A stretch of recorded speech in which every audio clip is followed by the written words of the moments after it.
When my father-in-law Richard bulldozed my beloved garden for his unauthorized pool, I was livid. I never thought I'd see the day when karma would come knocking, but boy, did it ever. Grab a cup of coffee and settle in, because this story is a wild ride from start to finish.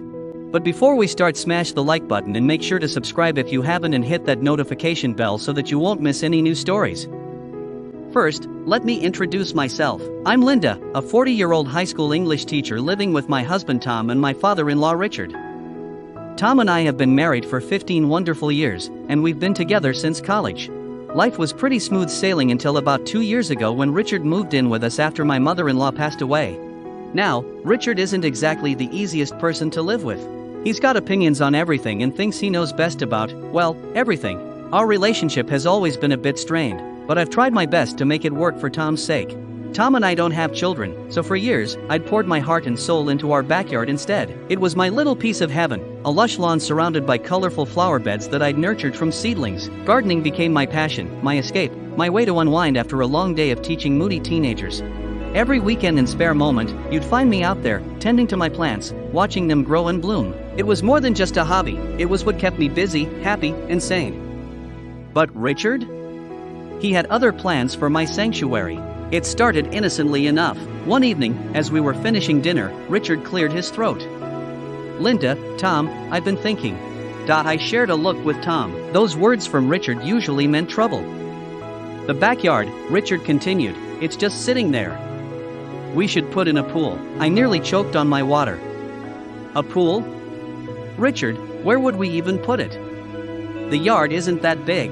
He waved his hand dismissively. "We'll make it fit. You know, I get bored when you two are at work. A pool would be perfect for me and my friends.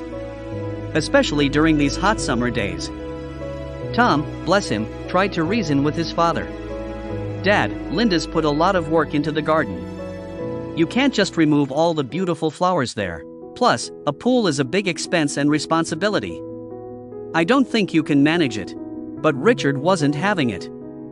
For weeks, he'd bring it up at every opportunity. "Linda, imagine how nice it would be to cool off on hot days," or "Tom, think of the pool parties we could have." I stood my ground. "Richard, I'm sorry, but it's just not practical. The yard is too small, and I love my garden. I can't let you dig up a pool there. It's not happening." I thought that was the end of it, but I was wrong. It was just the beginning. One weekend, Tom and I decided to visit my parents. It was a nice break from rule talk. We left early Saturday morning, planning to return Sunday evening. As we pulled into our driveway that Sunday after having a great time with my parents, I knew something was wrong. The front yard was a mess, with muddy tire tracks everywhere.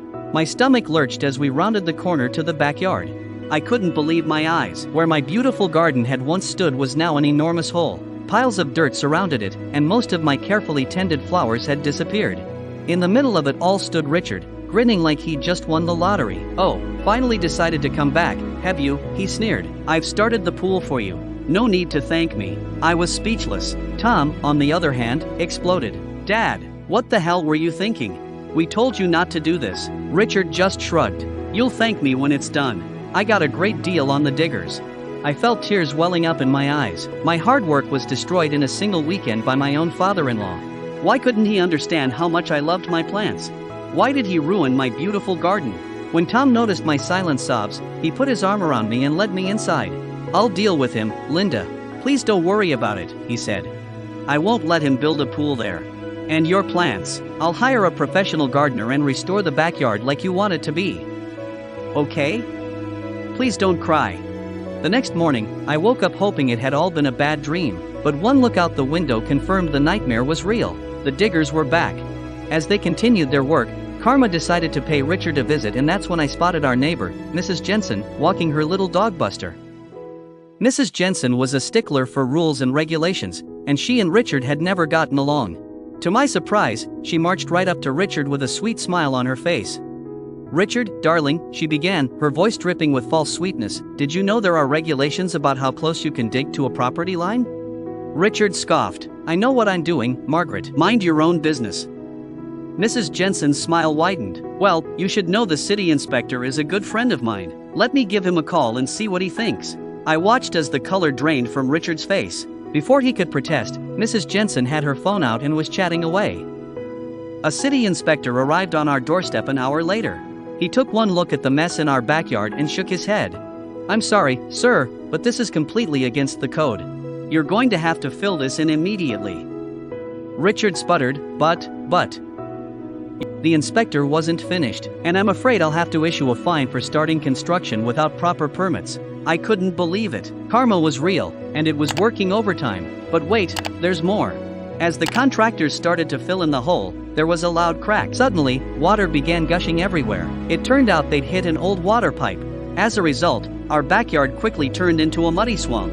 A few minutes later, poor Richard slipped and fell face-first into the mud. Tom and I stood on the porch, watching the chaos unfold. Richard was drenched, covered head to toe in mud, yelling at the contractors. In the end, Richard had to pay for everything, including the fine, the repairs to the pipe, fixing the backyard, and cleaning up the flooded basement. It was a costly lesson in respecting other people's property and following the rules. After that day, Richard's enthusiasm for home improvements vanished. He now spends most of his time quietly in his room. As for my garden, it took time, but I've managed to replant most of it. In a way, it's even better now. Every flower feels like a small victory over Richard's misguided plans. Tom and I still laugh about the whole ordeal. It's become our go-to story at dinner parties. Did we ever tell you about the time Richard tried to build a pool? Tom will start, and our friends settle in for the tale. Looking back, I'm grateful for the experience. Not only did it teach Richard a valuable lesson, but it also brought Tom and me closer together. He stood by me through the whole ordeal, proving that our partnership could weather any storm.